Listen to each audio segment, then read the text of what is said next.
വണ്ടി വല്ല വർക്ക്ഷോപ്പിലും കൊണ്ടിട്ട് നന്നാക്കി ഡോക്ടറെ. വഴിയിലിട്ടാണോ പണിയുന്നത്? വണ്ടിന് കാൽക്കടാ. ചൂടാവുന്നു. എന്താടാ ഇയാള് വടി മുഴുവൻ വിലക്കെടുത്തിരിക്കാണോ? ഇയാളുടെ മൂട്ട ഇറങ്ങുന്ന ബാക്കിയുള്ള വണ്ടിയൊക്കെ ഒന്ന് ഇതോടി പോണ്ടേ? റോഡ് മുഴുവൻ നിന്റെ അച്ഛൻ കുറുപ്പിന് സ്ത്രീധനം കിട്ടിയ വകയാ. ഓടെ കുഴിയാനെ. എന്റെ തന്തയ്ക്ക് പറഞ്ഞുണ്ടല്ലോ. തന്തക്കല്ല തന്തയുടെ തന്തയ്ക്ക് വിളിക്കും. ഉടക്കാൻ വരുന്നു. നിന്നെ കുറച്ച് നാളായി ഞാൻ കാണാൻ കാത്തിരിക്കായിരുന്നു. പേപ്പട്ടി കുത്തിക്കണ മരുന്ന് കുത്തി നിന്നെ കൊല്ലി ഞാൻ.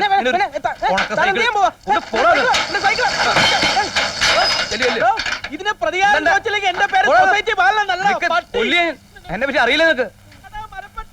സംസ്കാരത്തോടെ സംസാരിക്കട ചെറ്റ പട്ടി. പോട പട്ടിയെ മൂനി. അമ്മു, ഡോക്ടർ എന്താ ഇവിടെ? ഒരു ചെറിയ പട്ടിക്കുട്ടി അങ്ങോട്ട് പോയി. പേയുണ്ടോന്നൊരു സംശയമുണ്ട്. അത് പോയി നമുക്ക് കാര്യങ്ങളിൽ കിടക്കാം. ഡോക്ടറിന്റെ വണ്ടിക്ക് എന്ത് പറ്റി? വണ്ടിക്ക് ചെറിയൊരു തകരാറ്. പിന്നെ അമ്മു, ഡോക്ടർ എന്നുള്ള വിളി ഒന്ന് നിർത്തിക്കൂടെ? ഡോക്ടർ അല്ലേ, പിന്നെന്താ വിളിച്ചാല്? പതി പശു തെറ്റിതട്ടെനിക്ക്. പശുപതി എന്ന് വിളിച്ചോളൂ. എന്നാലും ഡോക്ടർ ഒന്നും വേണ്ട. അയ്യോ, പ്രായമായ ആൾക്കാർ പേരെടുത്ത് വിളിക്കാനോ? അമ്മയും മുത്തശ്ശി ഒന്നും കേൾക്കണ്ട. എന്റെ മനസ്സ് എന്തിനാ എങ്ങനെ വിഷമിപ്പിക്കണേ? അമ്മയും മുത്തശ്ശി ഒന്നും കേൾക്കുകയല്ലല്ലോ വിളിക്കുന്നത്. അമ്മുക്കുട്ടിക്ക് ഇഷ്ടമാണെങ്കിൽ എന്നെ എട്ടാന്ന് വിളിച്ചോളൂ. വിളിക്കൂ. ആ, വിളിക്കാം. Thank you. ഒരു ദിവസം ഞാൻ മലേഷ്യയിലേക്ക് അമ്മൂട്ടിയെ കൊണ്ടുപോകാം. നല്ല ഫലഭൂഷ്ടമായിട്ടുള്ള മണ്ണാണ്. പിന്നെ ഇന്നലെ അമ്മാവൻ എന്തു പറഞ്ഞു? നല്ല അമ്മാവനാ, ഒത്തിരി തമാശ പറയും. എനിക്കിഷ്ടായി. ഈ ജോക്കറിന്റെ ഒക്കെ പോലെ ഒരു ഡ്രസ്സുകൾ ഇട്ട് നടക്കും. എനിക്ക് ഇഷ്ടമല്ല അത്. സിംഗപ്പൂരിലെ ഫാഷൻ അത്രേ. കുട്ടി പറഞ്ഞില്ലേ നല്ല തമാശയാണെന്ന്. എന്നീന്ന് കടം മേടിച്ചു കൊണ്ടുപോണ തമാശകളാണ് കുട്ടിയോട് പറയണത്. ഒരു കാര്യം പറഞ്ഞേക്കാം, ഭ്രാന്തുള്ള ആളാ, സൂക്ഷിക്കണം. ഓ, പിന്നെ അമ്മാവന്റെ കാര്യം വലിയ സങ്കട. ധാരാളം സ്വത്തുണ്ട്. തലയ്ക്ക് സുഖമില്ലാണ്ടായ എന്താ ചെയ്യാ?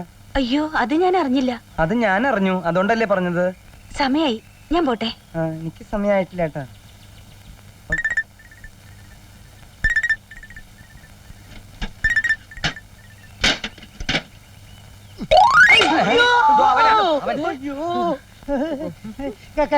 കല്ലെടുത്തെറിയുന്നു. ആര്? പ്രായമായ പെമ്പിളരെ വഴിയടക്കാൻ സമ്മതിക്കില്ല. എന്റെ സൈക്കിൾ പശുവിനെ ചികിത്സിക്കാൻ വന്ന പശുവിനെ മതി. താനെന്തിനാ അവന്റെ സൈക്കിൾ എടുത്തെറിഞ്ഞേ? എറിഞ്ഞതല്ല, അവൻ എന്നെ കൊണ്ട് എറിയിപ്പിച്ചതാ. എറിയോ അല്ലയോ? നീ ആരാടാ ചോദിക്കാൻ?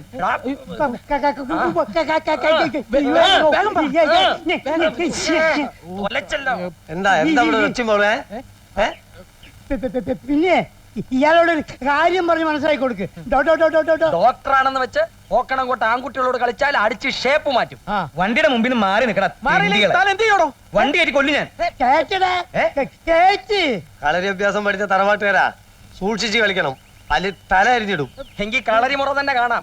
സെൻട്രൽ ഗവൺമെന്റിന്റെ തീവണ്ടി തടഞ്ഞ ആൺകുട്ടിയാണോ ഇത്? ഇത് ഞങ്ങൾക്ക് പുല്ലാണ്. കേട്ടു ഞാൻ. അമ്മ കേട്ടടാ, കേട്ട് ഉണ്ടോ നോക്കട്ടെ.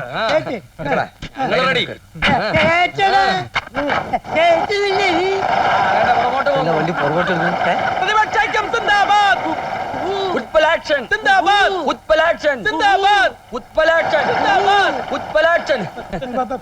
പശുപതിയല്ല, എനിക്ക് ഏത് എരുമപ്പതി വന്നാലും ശരി ഞാൻ ഓട്ടിക്കും. അതാ നമ്മുടെ നേതാവിന്റെ പശുപതി. പിന്നെ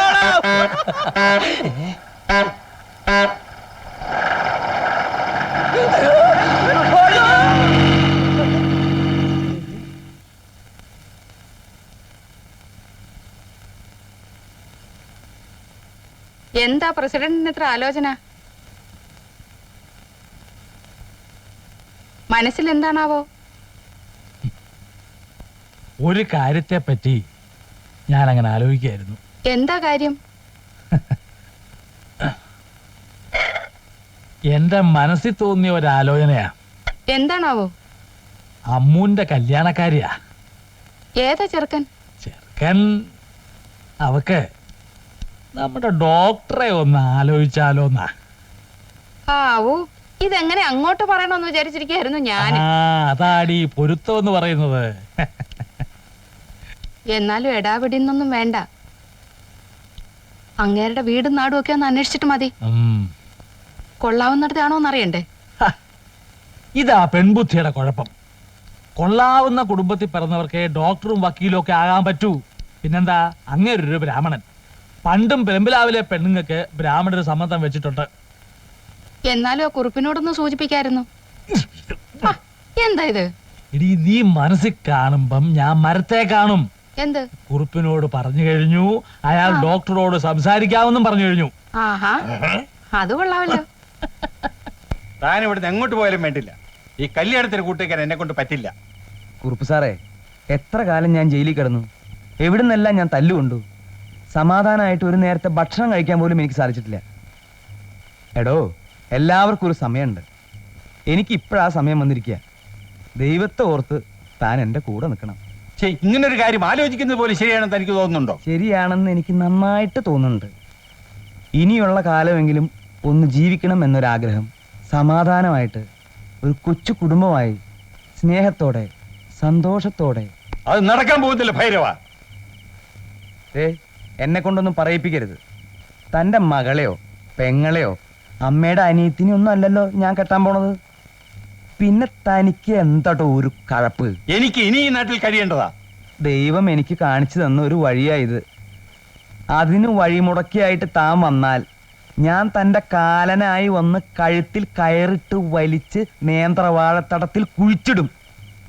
അവിടെ കിടന്ന് ചീഞ്ഞ് താൻ ആ വാഴയ്ക്ക് വളാവും. കുറച്ചു കാലം കൂടി തനിക്ക് ജീവിച്ചിരിക്കുന്നോണ്ട് വല്ല വിരോധം ഉണ്ടോടോ പെരട്ട കുറുപ്പേ? നാളെ തന്നെ ഞാൻ മുഹൂർത്തം കുറിപ്പിക്കും.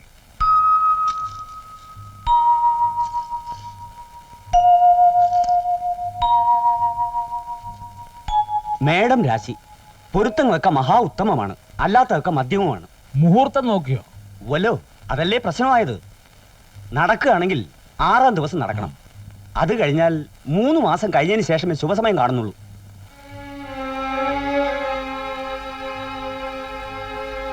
ആറ് ദിവസം കൊണ്ടൊരു കല്യാണത്തിന് ഒരുക്കങ്ങളൊക്കെ നടത്തുക എന്ന് വെച്ചാൽ സാധാരണക്കാർക്ക് അതൊരു ബുദ്ധിമുട്ടായിരിക്കുമെന്ന് അല്ലേ? എന്നാൽ ഉണ്ണിക്കണ്ണൻ നായർക്ക് അതൊരു ബുദ്ധിമുട്ടല്ല. മുഹൂർത്തം കുറിച്ചോളൂ. മുഹൂർത്തവും കുറിച്ച് എല്ലാം തീരുമാനമായ സ്ഥിതിക്ക് ഇനിയിപ്പോ പപ്പനെ അറിയിച്ചിട്ട് എന്താ കാര്യം? അവൻ വന്നാല് അവളെങ്കിൽ വിളിച്ചിറക്കൊണ്ട് പോരും, അല്ലാതെന്താ? ഏട്ടന്റെ ഏടത്തിയുടെ മനസ്സ് നോവിച്ചിട്ട് അങ്ങനെ ഒരു ബന്ധം നമുക്ക് വേണ്ട. അവരൊരിക്കലും അത് സഹിക്കില്ല. അപ്പോ അമ്മൂനും പപ്പനും വിഷമമൊന്നുമില്ലേ? അതനുഭവിക്കാനായിരിക്കും അവർക്ക് വിധി. അമ്മ ഒരു പെണ്ണല്ലേ ചാ, അവക്കൊരു നല്ല ബന്ധം വരുമ്പോ പാവം അമ്മ എടുത്തി. എങ്കിലും അവനെ ഒന്ന് അറിയിക്കാതെ എങ്ങനാ മോളെ? വേണ്ട ചാ, അമ്മുന്റെ കല്യാണം കഴിയുന്നത് വരെ പപ്പനെ ഇക്കാര്യം അറിയിക്കണ്ട. അവന്റെ മനസ്സ് അത്രയും കുറച്ച് വേദനിച്ചാ മതിയല്ലോ. ഇക്കാര്യത്തിൽ ഞാൻ പറയുന്നത് അച്ഛൻ കേൾക്കണം.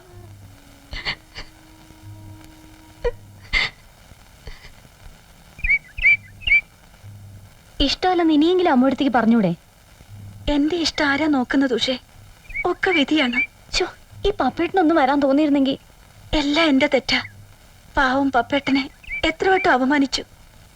വന്ന് വിളിച്ചപ്പോ ഇറങ്ങി പോവാമായിരുന്നു എനിക്ക്. അന്ന് പപ്പേട്ടന്റെ മനസ്സ് എത്ര വേദനിച്ചു കാണും. അച്ഛനും അമ്മയ്ക്കും വേണ്ടി അയാളുടെ ഭാര്യയാവാം. അല്ലെങ്കിൽ ഞാൻ എന്താ വേണ്ടത്? മരിക്കണോ ജീവിക്കണോ? എനിക്കൊന്നും അറിയില്ല ഉഷേ.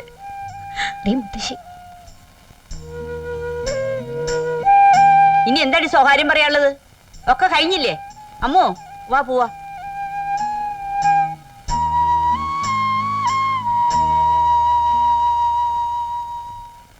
അമ്മാവനാണെന്ന് പറഞ്ഞ അയാളെ ഇനി ഈ നാട്ടിൽ നിർത്തിയാൽ നമ്മുടെ പൂച്ചി പുറത്താവും.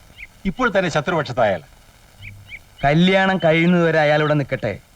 അത് കഴിഞ്ഞാൽ എന്തെങ്കിലും കൊടുത്തുവിടാം. പിന്നെ കാശായല്ലോ. താനൊന്ന് പരിഭ്രമിക്കാതിരിക്കും. അതിനകം അയാൾ എന്തെങ്കിലും കുഴപ്പമുണ്ടാക്കിയാലോ? കുറുപ്പേ, എന്നെ ശരിക്കും അറിയില്ലല്ലേ? എനിക്ക് തന്നെ എന്നെ ശരിക്കും പിടികിട്ടിട്ടില്ല.